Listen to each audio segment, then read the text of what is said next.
Goeiedag geliefdes. Ja, professor Aubrey Burger hier van JCR MTS. Ek wil net gou iets met julle deel. Jy weet, ek kom agter. Ek sal al hoe meer sê wanneer iemand my iets vra, okay, ek kom nou. Ek wil net gou die of dat doen. Het jy miskien al agterkom jou kinders doen ook dieselfde met jou nie? En hierbo in my gedagtes praat ek met myself. Jy sien, want wanneer ek met myself in my eie gedagtes met myself gesels, dan verkeer ek mos in goeie geselskap, hoef dan nou nie. En daarom sê ek kom nou. Wag net so bietjie. Jy sien, want terwyl ek in my eie gedagtes my gesels, stap ek sitkamer toe om iets te gaan doen. Op pad daarheen vang my oog iets anders. En ek dink, ek wil net gou dit gaan doen. Ek moet gou dit regstel.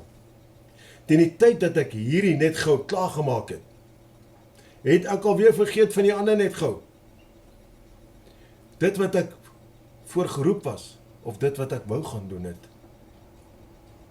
Jy weet, en dit bring my by die woord, ons almagtige God, Hemelse Vader, hoor ook seker aanhoudend, ek glo dikwels aanhoudend hierdie woorde, wanneer ons sy opdragte op sy skuif. Omdat ons net gou dit of dat wil gaan doen. En so gaan ons ook van hom vergeet.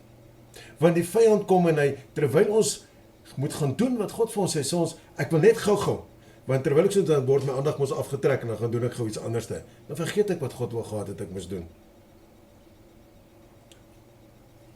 God is op ons pad.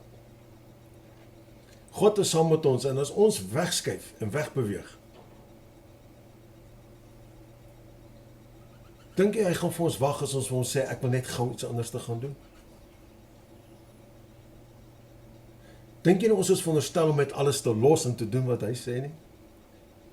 Immers toe Jesus by die disippels, toe hy hulle begin by mekaar hark het, het hy by hulle elkeen gekom en gesê, los en volg my. Los en volg my. Kan jy jouself indink, as hy vir ieder en elkeen van hom gesê het, maar Jesus, ek wil net gou. Bring my daar by die rykman, wat na Jesus toe gekom het en gevra het, wat moet hy doen om die koninkryk te beerwe? Wat moet hy doen om Jesus te volg? Jesus sê van, gaan verkoop alles, raak vir alles ontslaan en volg my. O nee, toe het hy baie verskoon, hy moet eers dit doen, hy moet eers daai gaan kom baie sê en dies meer en so aan.